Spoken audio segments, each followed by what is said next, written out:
Yo, what's going on, man? This is your boy, Super Mario, man. You are in the yo with your boy, man. And today, what we're going to be talking about is Ableton Live stereo pan mode. Now, I do not see a lot of people utilizing this mode and utilizing the two functions, especially on YouTube. And I think the key takeaway from not utilizing this function is getting better stereo imaging in your mix. So let's give you an example. When you load up something like a Nexus or Omnisphere or Heat Up 3 or even a contact player or any type of virtual instrument via VST or whatnot, or even an Ableton Live stock instrument, you do not realize, and maybe you do, maybe you don't, but when you load up these different instruments, virtual instruments, they are stereo signal. Okay, let me repeat that again. Anytime you load up a virtual instrument in Ableton Live, 9 times out of 10, it is a stereo signal unless it's specified otherwise. So that leads to the question is like, when you're utilizing the default stereo pan mode, basically you're moving information when you're panning, moving it all the way to the left or all the way to the right or somewhere in between. Okay. Now with stereo split pan mode, what that allows you to do is move some of the information from the right more to the left, or vice versa, move some of that information from the left more to the right, and you still retain the stereo signal at some point. So what that gives you is a better stereo image in your mix. So if you having a problem trying to get two stereo sources that are close in frequency to separate or give you a wider sound, then that's where stereo split mode will definitely make things bigger in your mix and give it more of a good image in the stereo field. So without further ado, man, let's go ahead and get into Ableton Live and talk about the specific two features in Ableton Live: stereo pan mode and stereo split pan mode. Let's go ahead and transition over. All right, here we are in Ableton Live, and we have a track pulled up here, and you can see some differences in the tracks and the panning section. You can see some of these tracks over here to the right are split. That is the stereo split pan mode. And these two tracks right here, you can see that they have the regular, circle where you can move the parameter left or right. That is the regular default stereo pan mode in Ableton Live. Now there is a difference, and I explained that in the intro, but let me show you better than I can tell you. All right, so let's start with track number 1. When we solo this track right here, like I said in the intro, you're taking the true stereo signal and you just moving that whole stereo signal either to the left or to the right or anywhere in between the middle. Okay, so when we hit this play, and you're gonna hear the sound.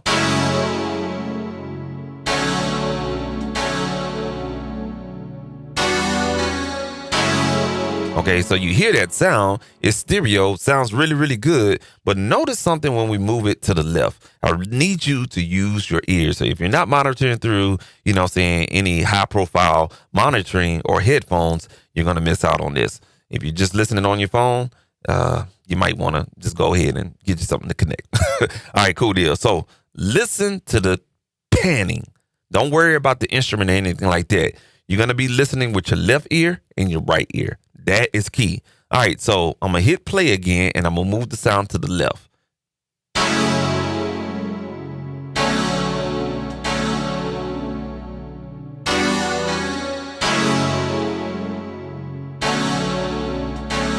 So right there, we're kind of like not hard left, but almost there. And you can notice that you start to hear more stereo loss in the right, and you're still hearing it more in the left. So what you're doing is just basically taking that information, you kind of turning it counterclockwise. Okay. Now what you're doing is you're pulling all of that sound from the right as well. You still hear it audibly, but it's really losing that information on the right hand side. So let's go all the way hard left. Now you hear everything on the left side of your monitoring system, right? All right, let's do the same on the right hand side.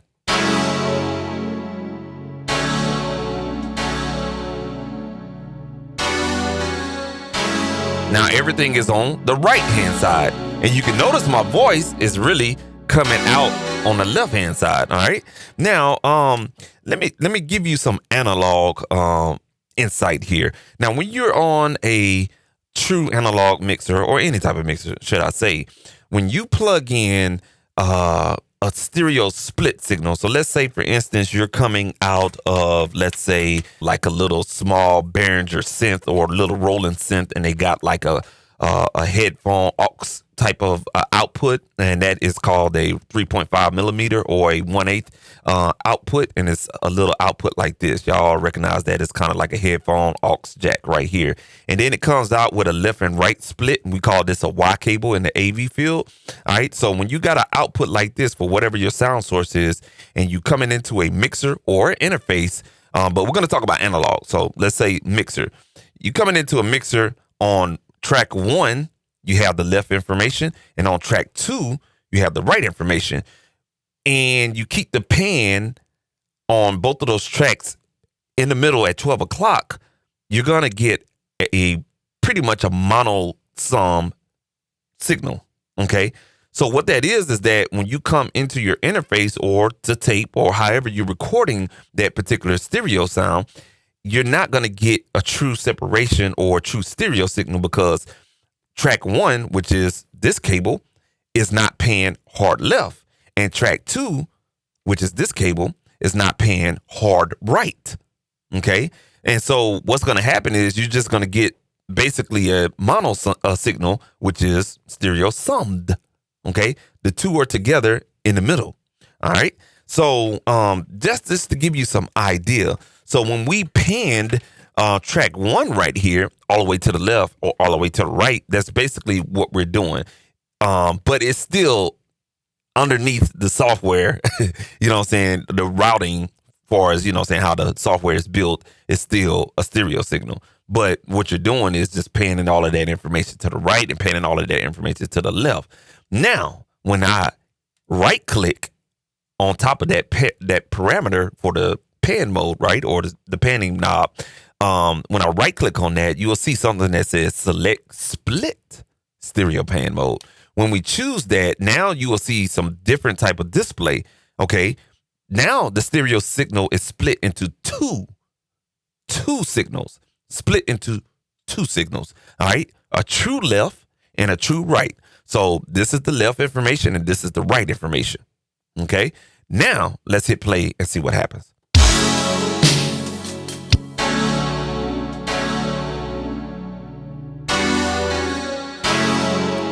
Something sounds a little bit different, right? It sounds like that particular keyboard sound is super wide. It gives you more of a stereo image type of sound or whatnot. It fills up that stereo field as far as your monitoring system goes or whatnot. Now, let's break this down and really get in the nitty gritty on why I utilize stereo split mode pretty much on all of my tracks if deemed necessary. All right, so we got the left and the right. Let's start with the left, okay? Now, we're going to hit play again. And to really get get more information on the left side, you have to move the right information to the left side. Okay. So let's practice that demo. Everything is split 50-50. Okay. So we're moving the information to the left. We're going to stop right there at 28 because that's the sweet spot. Now you start to hear, it's almost like a gain or a boost in the signal, but it's really moving to the left. What is happening is that you're basically taking this information and the right information, you're moving it more to the right.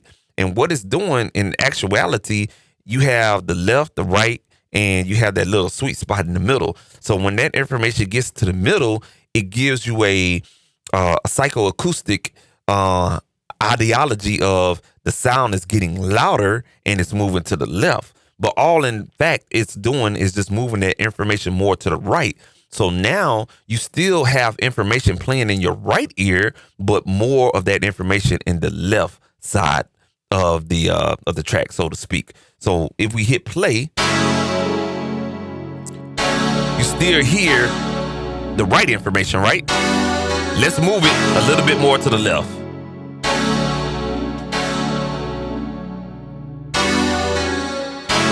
Now I want to stop it right here. You can still hear information in the right ear, but we had 14%, basically 14% on the right information. You still got audible sound in the right, but you got it more on the left. Let's put it at 0 on the right and see what happens.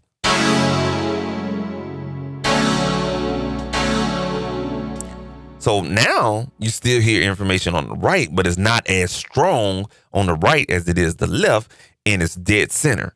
So basically what it is that you move that sound, all that right information dead center, and now you have like 50% of that right information still playing and audible in the right information, and you still got all of your signal in the left. Okay, so that gives you really, a good stereo image of the sound, but you're just moving that information like this, like a wave. That's what you're doing. It's like it's like a wave in the water, kind of like that. But let's just keep it 100. It's like this. You're moving it like this right here. You see what I'm saying? So if we hit play again, it's like you still have a stereo signal, but it's more on the left. All right. Now let's move it all the way to the right and see what happens.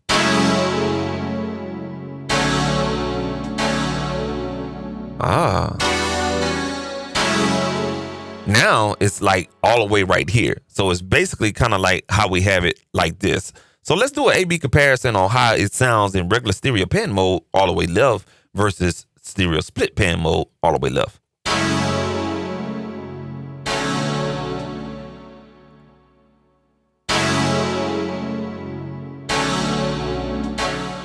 There's no difference, right? Okay. Now let's do this. Let's go right information, dead center, and let's hear the difference.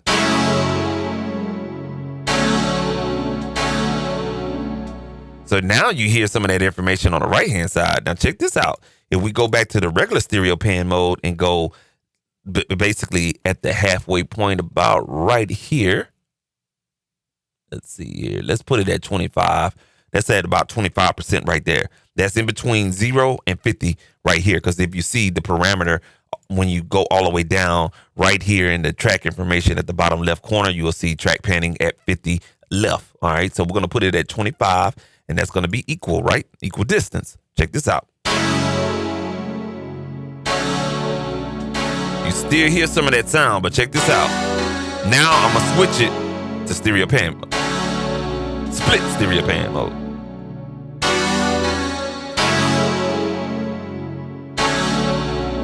You notice how it sounds a little bit wider, right? We're going to go back to the default pan mode. You notice that it's a shift back to split mode. Now let's do this.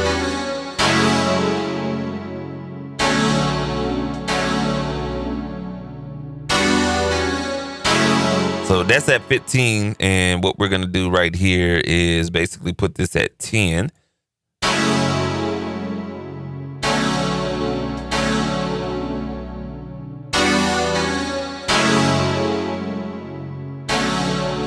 So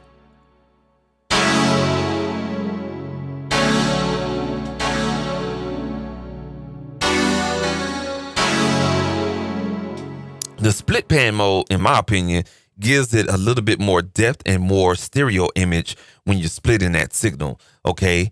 And, it just really kind of gives it that image where if you want some of that information, you just need to nudge it over a little bit to the left or nudge it to the right, especially using synth sounds and true stereo signals or whatnot. That split mode really comes in clutch. Now, I showed you on the individual track and everything like that. Now, let's go over here on the master track. Okay. Now I really use the split pan mode a lot on buses, or should I say groups, aux tracks, or return tracks in Ableton Live and the master track. Now you notice that it's the master track is already in split mode right here. So let's play the whole track and check this out.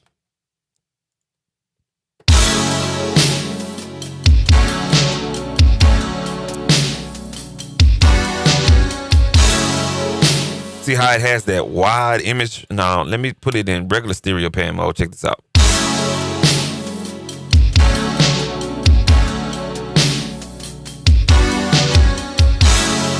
Now the sound sounds like it went from here to a shrink and more energy in the middle, which is good, you know what I'm saying? Because you have to kind of think about, okay, if I'm mixing for AirPods and streaming platforms, a lot of people, I'll say a good 60% of people are going to listen to that music on a mono-summed type of monitoring system. So you have to think about earbuds, AirPods, car systems, and regular stereo systems in the home.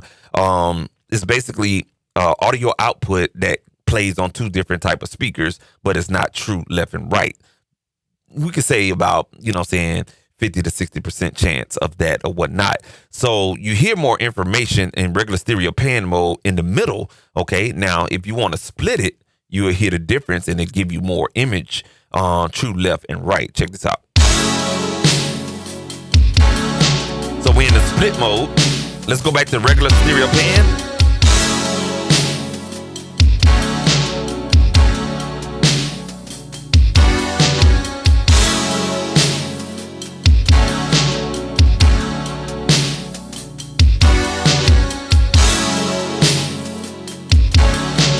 So you can hear the difference, especially pay attention to the snare.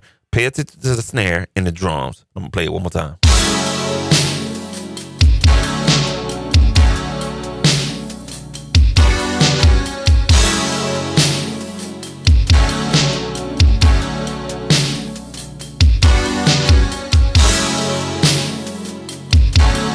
It sounds like everything gets pushed up in the middle and there's a lot of, shoving and, move, bitch, get out the way type of situation when it's in regular stereo pan mode. But when you put it in split, it's kind of everybody's moving freely and walking in their own lanes when it comes to sound is concerned.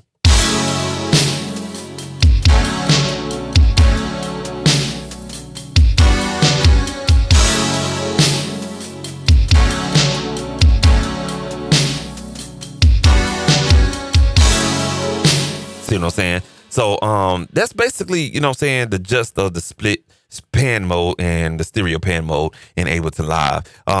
It's not a right or wrong way to do it. It just depends on, number one, your overall mix or what you're producing or whatnot, really kind of, determining factor. But it's not a right or it's not a wrong to using either or. In my opinion, I don't use split pan mode a lot.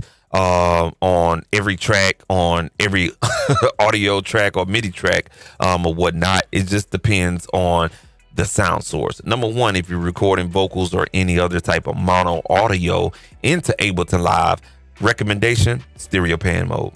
That's simple, you know what I'm saying?